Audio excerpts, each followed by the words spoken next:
Dans cette nouvelle vidéo, je vais vous partager mes setups dont j'ai pris cette semaine et que des semaines aussi difficiles, ça arrive beaucoup en trading. Il n'y a pas que des semaines gagnantes ou des semaines où on fait que des profits. Par exemple, cette semaine, j'ai exécuté 4 trades comme ça, 4 entre 4 et 5, j'ai oublié exactement.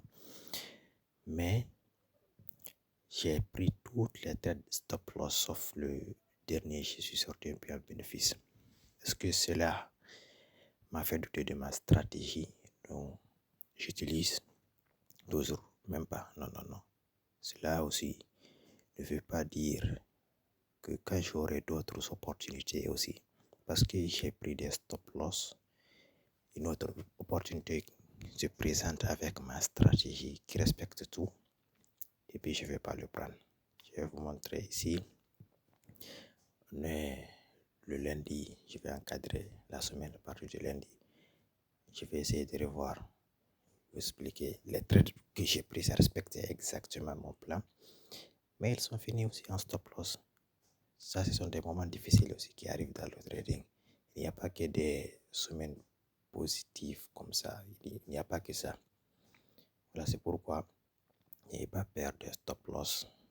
Si vous avez des moments, des semaines difficiles et que aussi des opportunités se présentent pour vous avec vos stratégies, si elle est claire, prenez les trades. Et puis n'attendez pas, ne réfléchissez même pas, prenez parce que vous ne savez pas quel trade va passer. Voilà, ici, on avait une belle prise de liquidité là-bas. Le premier mai, il est venu là-bas, il a cassé là-haut la structure avec les bougies et puis il est parti. Après, j'ai identifié là-bas une vraie prise de liquidité. Et sur une demande zone aussi, le prix était réveillé là-bas, le prix était aussi déjà sur entrée là-bas, mais le trade s'est terminé aussi en stop loss. Ici, également, le trade s'est terminé en stop loss. Est-ce que cela m'a fait douter de ma stratégie? Mais non, je sais, j'ai un avantage. Ce n'est pas à cause de 2 ou 3 ou 5 trades comme ça perdants qui va me faire douter de ma stratégie, alors qu'avec celle-ci, je sais si une seule trade passe à atteindre son TP, je peux remplacer toutes les 4 stop loss sur une seule trade. Parce que j'ai des RR très élevés, voilà, c'était ici. Et puis j'ai pris un stop loss. C'était le mardi, je pense, ou lundi, comme ça, j'ai oublié exactement. Mais c'est pour vous dire que ça arrive. Il n'y a pas que des sommets où on fait des gains. Il y a des sommets aussi où on a des stop loss. Et puis c'est comme ça le marché. On ne va pas gagner tout le temps, tout le temps, tout le temps. Voilà. C'était le premier trade. Et puis voilà ici encore le second trade. C'était quelque part ici. Je vais essayer de bien zoomer et vous expliquer aussi. Tout, ça respectait tout. Mais le marché n'était pas favorable cette semaine. Et puis j'arrive depuis même la semaine passée vers la fin. Le gold a beaucoup rangé, ce qui aussi fait beaucoup de manipulation. Tu vas faire des structures claires, tout, et puis tu entres, et puis le prix de stop loss, il range là-bas, tout ça. Vous voyez, voilà, ici encore, on avait cette zone là-bas. Je vais essayer bien de zoomer. D'abord, si vous êtes nouveau, n'oubliez pas surtout de vous abonner, de liker, de commenter. Et si vous avez des questions aussi, n'oubliez pas de les poser. Voilà, cette partie, c'est ici aussi. Il y avait une très belle prise de liquidité. Qu'est-ce qui s'est passé? Je suis entré. Et puis, qu'est-ce qui s'est passé aussi? J'ai pris un stop loss. Vas-y. J'ai attendu qu'il y ait un second boost. J'ai visé aussi là-bas. Des targets un peu plus haut, comme la première avait échoué. Je pensais que ce trade aussi allait passer. Comme ça, respecter tous les critères. Mais voilà ce qui s'est passé. Le marché aussi a rangé beaucoup.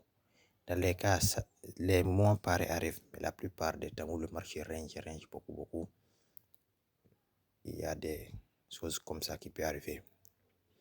Vous savez, généralement, le gold est un actif à tendance, quoi. S'il monte, il monte. S'il retrace, il retrace aussi profondément parfois. Voilà ça. Tous les setups ont été pris sur le M15. Voilà, ici encore, j'avais même fait une vidéo là-dessus, mais je pense que je n'ai pas eu le temps de la publier sur cette ici, l'analyse. Le trade avait bien commencé, il est parti, il s'est retourné. C'est parce que je n'avais même pas mis un break-even. Et je n'aime pas placer les break-even. Parfois, le prix, tu peux plaquer un break-even, le prix vient, il déclenche ton break-even, après il retourne dans ton sens. Tu vois, c'est pourquoi je préfère avoir des stop loss et des take profit que de prendre des break-even. Surtout si c'est un M15, c'est pas sur les petits indices comme M5. Comme si c'est un M5 là-bas, il y a beaucoup de bougies, je peux le faire. Mais sur M15, les choses sont un peu claires. Voilà, ici ce trade, c'est aujourd'hui même vendredi, vers 17h comme ça, j'ai identifié ça. Il y a une demande de zone, le prix est venu là-bas. Et puis il avait cassé la structure avec une forte bougie.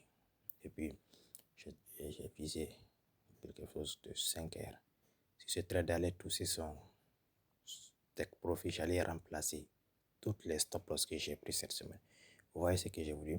Comme le marché, même on est à 19h comme ça, au moment où je fais cette vidéo, on est à 19h, le marché va fermer aujourd'hui, ce vendredi. Je vais clôturer la position et sortir avec 2R de profit. Et nous sommes à la fin de la vidéo. N'oubliez pas de vous abonner, de liker. Je vous dis ciao.